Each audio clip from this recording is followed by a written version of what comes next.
ये वाला। नमस्कार, जय हिंद, वंदे मातरम। मैं अक्षय गुप्ता एक बार फिर से आपके अपने ऑनलाइन यूट्यूब चैनल डियर गुरुजी पर हार्दिक स्वागत अभिनंदन करता हूं। जीएस की क्लास लेकर मैं 5 बजे फिर से आप लोगों के बीच में आ गया हूं। और जैसा कि उस दिन 25वां क्वेश्चन मैंने आपको होमवर्क दिया था, और ये क्वेश्चन ये है, निम्नलिखित में से वह तत्व कौन सा है जो सामान्य मानव शरीर में सर्वाधिक प्रतिशत में पाया जाता है। और इसका बहुत लोगों ने सही आंसर दिया है, ऑक्सीजन। ऑक्सीजन इसका सही आंसर हो जाएगा, तो ऑप्शन नंबर जो सी है वो राइट आंसर हो जाएगा इस क्वेश्चन के लिए। बिल्कुल सही आंसर आपने बताया था। चलिए, इसके बाद अगले क्वेश्चन की तरफ रिकॉर्ड करते हैं, अगले क्वेश्चन की तरफ चलते हैं। अगला क्वेश्चन है, चुंबक बनाने के लिए निम्नलिखित में से कौन सी मिश्र धातु का प्रयोग किया जाता है।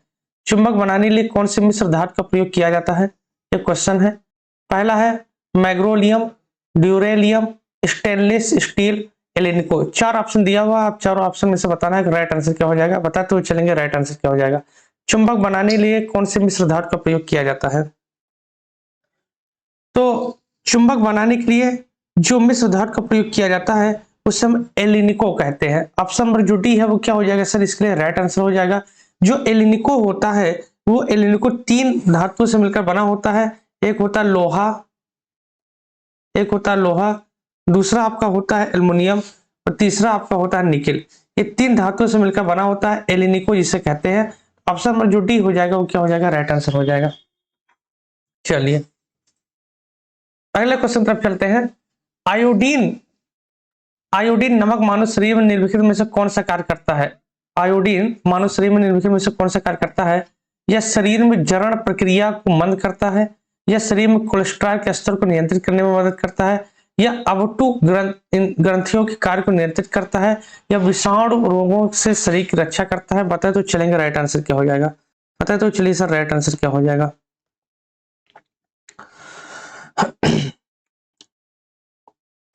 तो इसका जो राइट आंसर है वो ऑप्शन नंबर सी हो जाएगा, क्योंकि आप जानते हैं आयोडीन जो होता है वो थायराइड ग्रंथियों को क्या करता है, नियंत्रित करता है। तो ऑप्शन नंबर जो सी हो जाएगा वो क्या हो जाएगा, बताइए राइट आंसर हो जाएगा। और आयोडीन की कमी से घोंघा नामक रोग होता है, ये आप जानते हैं, अच्छे तरीके से करते हैं। चलो भाई, अगला क्वेश्चन चलते हैं। अगला क्वेश्चन कह रहा है, निम्नलिखित में से किस वनस्पति तेल में आवश्यक वसा अम्ल नहीं होते हैं। किस वनस्पति तेल में आवश्यक वसा अम्ल नहीं होते। सूर्यमुखी का तेल, नारियल का तेल, मूंगफली का तेल, सरसों का तेल। आप सब लोग कमेंट करते हुए चला करिए भाई, कमेंट जरूर करा करें। और ये जो जीएस की क्लास है, साइंस स्पेशल की क्लास है, देखिए ये आपके लिए आर्ट के लिए भी है, प्लस जो साइंस वर्ग वाले हैं उनके लिए भी है, और कॉमर्स वर्ग वाले सबके लिए, क्योंकि फर्स्ट पेपर जीएस की क्लास होती है, ठीक ना। तो सभी लोग जरूर देखा करो, कमेंट जरूर कीजिए भाई। कुछ लोग कह रहे थे सर साइंस स्पेशल की क्लास है, नहीं, ये साइंस वर्ग के लिए नहीं, ये सभी के वर्गों के लिए है। चलो, ऑप्शन नंबर जो बी हो जाएगा वो क्या हो जाएगा, इसके लिए राइट आंसर हो जाएगा नारियल का तेल। जो नारियल का तेल होता है उसमें वसा आवश्यक वसा अम्ल नहीं होते हैं, तो ऑप्शन नंबर जो बी हो जाएगा वो सर राइट आंसर हो जाएगा। चलो भाई, अगला क्वेश्चन कह रहा है, मिलान करना है Madame Curie, Charles Darwin, Alexander Fleming, Alfred Nobel. और इधर आपका मतलब खोज है, किसने किसका खोज किया था। तो आप जानते हैं जो मैडम क्यूरी था उन्होंने रेडियम का खोज किया था। मैडम क्यूरी ने जो खोज किया था वो रेडियम का खोज किया था। चार्ल्स डार्विन ने जो किया था विकास का सिद्धांत दिया था, चार्ल्स डार्विन, ऑप्शन नंबर 4 ये। अलेक्जेंडर फ्लेमिंग जो थे उन्होंने पेनिसिलिन की खोज किया था, और अल्फ्रेड नोबल इन्होंने डायनामाइट की खोज किया था।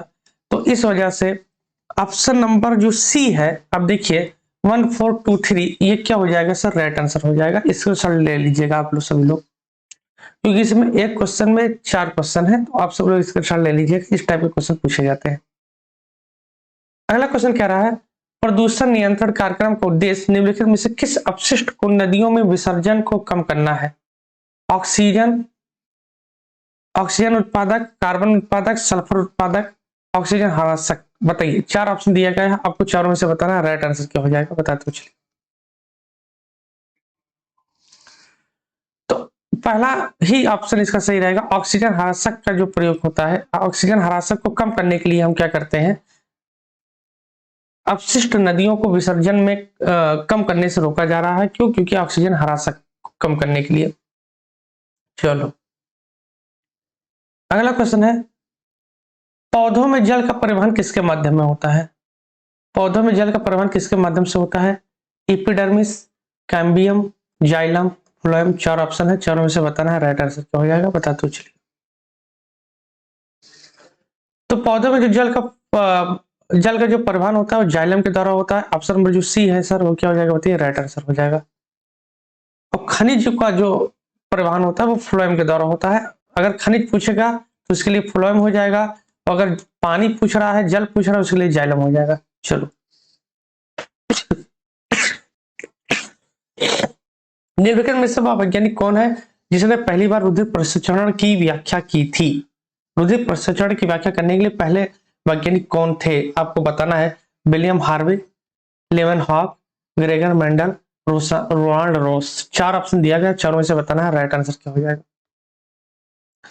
तो इसके लिए जो रुधिर प्रसंचरण की जो व्याख्या किया था वो विलियम हार्वे ने किया था। ऑप्शन में जो ए है वो क्या हो जाएगा सर? राइट आंसर हो जाएगा। चलो, अगला क्वेश्चन है, डी ब्रीज ने किस सिद्धांत का प्रतिपादन किया था? डी ब्रीज ने किस सिद्धांत का प्रतिपादन किया था?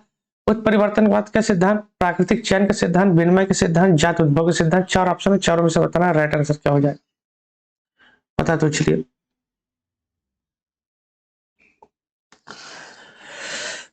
तो डी ब्रीज ने जो सिद्धांत दिया था वो उत्परिवर्तनवाद का सिद्धांत दिया था। ऑप्शन नंबर जो ए है वो क्या हो जाएगा सर? राइट आंसर हो जाएगा। चलो भाई, निम्नलिखित में से वह ग्रंथि कौन सी है जो शरीर को ताप अस्थायी रखती है?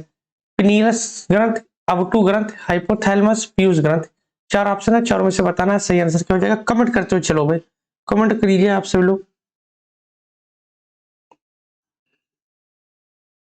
बताइए।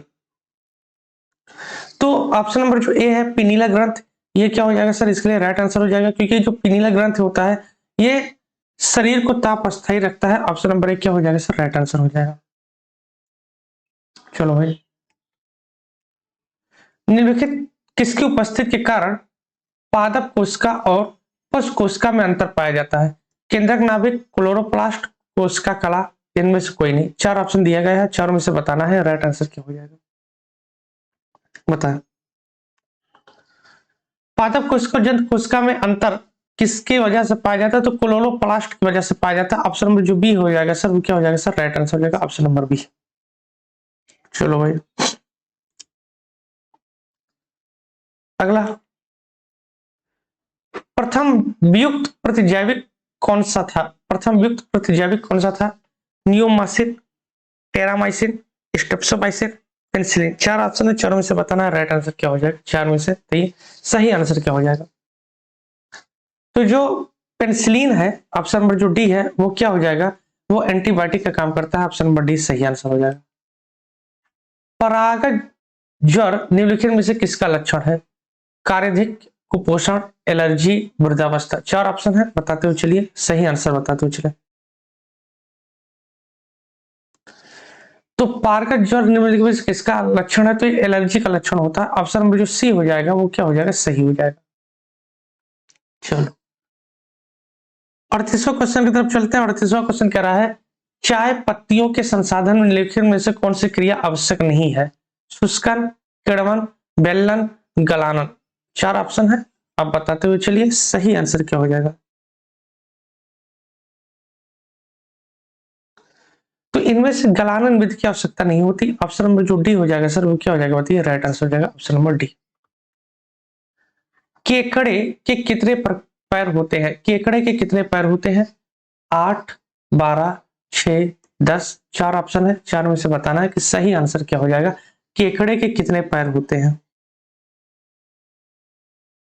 तो देखिए सर, केकड़े के 8 पैर होते हैं। ऑप्शन नंबर जो ए हो जाएगा वो सही आंसर हो जाएगा इस क्वेश्चन के लिए। अगला क्वेश्चन कह रहा है, निम्नलिखित में से कृषि की उस शाखा को क्या कहा जाता है जो पालतू पशुओं के चारे, आश्रय, स्वास्थ्य तथा प्रजनन से संबंधित होता है? पशुपालन, एनिमल हस्बेंड्री, डेयरी विज्ञान, डेयरी साइंस, पशु चिकित्सा विज्ञान, वेटेरिनरी साइंस, कुक्कुट पालन, पोल्ट्री।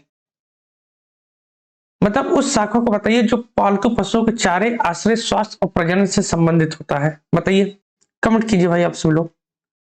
देखिए, कमेंट जरूर क्या करिए, चाहे गलत ही हो कमेंट कीजिए, ठीक। कमेंट करने से क्या होगा, आपको सही आंसर जब पता चलेगा तो आपके दिमाग में स्टेबल रहेगा। तो देखिए इसके लिए जो राइट आंसर हो जाएगा वो पशुपालन हो जाएगा। ऑप्शन नंबर जो ए हो जाएगा सर वो क्या हो जाएगा, इसके लिए राइट आंसर हो जाएगा पशुपालन। चलो, हशीश पौधे से प्राप्त की जाती है, यह बताइए कि वह पौधे के किस भाग से प्राप्त की जाती है। तने से, पत्तियों से, तने तथा नर पुष्प क्रम के निस्राव से, पत्ती और मादा पुष्प क्रम के निस्राव से। चार ऑप्शन है, चारों में से बताना है सही आंसर क्या हो जाएगा सर। हशीश बताना है किस पौधे के किस भाग से प्राप्त किया जाता है, बताइए। हशीश मतलब भांग होता है, भांग कह रहा है, हशीश मतलब होता है भांग। भांग जो होता है पौधे के किस भाग से प्राप्त किया जाता है, बताइए। तो जो भांग होता है भैया वो पत्तियों और मादा पुष्प क्रम के निस्राव से प्राप्त किया जाता है, यानी पत्ती से भी होता ही होता है। जैसे देखिए इसमें पत्ती दिया ही गया था, तो पत्ती से तो होगा ही होगा, साथ में मादा पुष्प क्रम के निस्राव से, ठीक ना। जब प्रजनन की क्रिया होती है उसमें मादा पुष्प जो निस्राव करती है उससे भी हशीश यानी भांग प्राप्त होता है। ऑप्शन नंबर डी क्या हो जाएगा सर, राइट आंसर हो जाएगा। एडवर्ड जेनर निम्नलिखित में से किस बीमारी से जुड़े हैं। एडवर्ड जेनर बताना आपको, एडवर्ड जेनर बहुत ही सरल सा क्वेश्चन, बताइए सर क्या हो जाएगा राइट आंसर। लकवा, विसूचिका, आंत्र ज्वर, चेचक। चार ऑप्शन आपके सामने दिए गए, आपको चारों में से बताना है सही आंसर क्या हो जाएगा। एडवर्ड जेनर किस बीमारी से जुड़े हैं बताते हुए चलिए। तो देखिए जेनर, जो जेनर है वो चेचक से जुड़े हैं, चेचक। तो ऑप्शन नंबर जो डी हो जाएगा वो क्या हो जाएगा, सही आंसर हो जाएगा। बहुत लोगों का आंसर भी आ रहा है, ऑप्शन नंबर डी सही आंसर हो जाएगा। एडवर्ड जेनर, एडवर्ड जेनर चेचक से जुड़े हैं। चलो अगला क्वेश्चन, अगले क्वेश्चन तरफ चलते हैं। अदरक जड़ नहीं तना है क्योंकि इसमें क्लोरोफिल नहीं है, या खाद्य सामग्री को भंडारित करता है, या मृदा में क्षैतिज दिशा में बढ़ता है, इसमें गांठें और पोरियां होती हैं। चार ऑप्शन बताते हुए चलिए सही आंसर क्या हो जाएगा। हम्म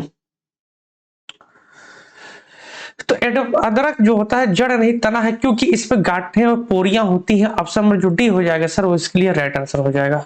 चलो भाई